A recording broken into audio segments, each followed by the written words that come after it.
Pour progresser aux échecs, il vous faudra apprendre la notation des parties. On peut dire que c'est le langage écrit des échecs. Toutes les cases sur l'échiquier ont leur nom. Il est assez simple à connaître puisque ce sont les coordonnées. Comme nous l'avons dit plus tôt, nous avons des colonnes et des rangées. Toutes les colonnes sur l'échiquier ont une lettre en partant du A sur la gauche de l'échiquier pour aller jusqu'à la colonne H à droite. Toutes les rangées ont un nombre, partant du 1 pour la première rangée des blancs et allant jusqu'au 8 pour la dernière rangée. Regardons ensemble les coordonnées de quelques cases.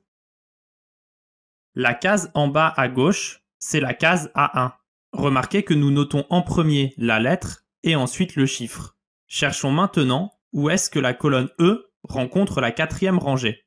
Remarquez que les flèches pointent vers E4, on appelle donc cette case E4. Faisons maintenant une diagonale qui débute de la case A1 pour aller de l'autre côté de l'échiquier vers la case H8.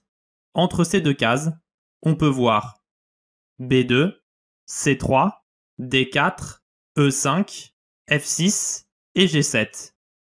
Toutes ces cases forment la diagonale A1, H8, car elle part de A1 et arrive en H8. Maintenant que vous avez appris à noter les coordonnées de chaque case, apprenons à écrire des coups. Chaque pièce a sa propre lettre pour noter une partie d'échec. Dans cet exemple, le roi a la majuscule R. Avec le trait au blanc, disons que les blancs vont mettre leur roi en E2. On commence par écrire la lettre de la pièce se déplaçant, un R majuscule, puis on écrit la case sur laquelle la pièce se déplace, ici E2. Rappelez-vous bien que la pièce s'écrit toujours en majuscule et la case toujours en minuscule.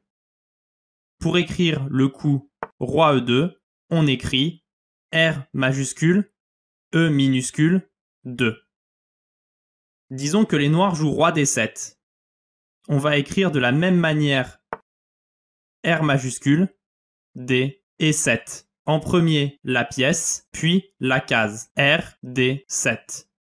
On va utiliser la même logique pour toutes les autres pièces. La tour est un T majuscule, la dame est un D majuscule, le fou est un F majuscule et le cavalier est un C majuscule. Par exemple, pour le coup cavalier E6, on écrira CE6. Finalement, vous pouvez penser que le pion est un P majuscule, mais pour les pions, c'est différent. On écrit seulement leur case d'arrivée. Par exemple, si le pion va en E4, on écrira seulement sa case d'arrivée E4. Maintenant que vous avez appris à noter vos parties, c'est à vous de vous entraîner.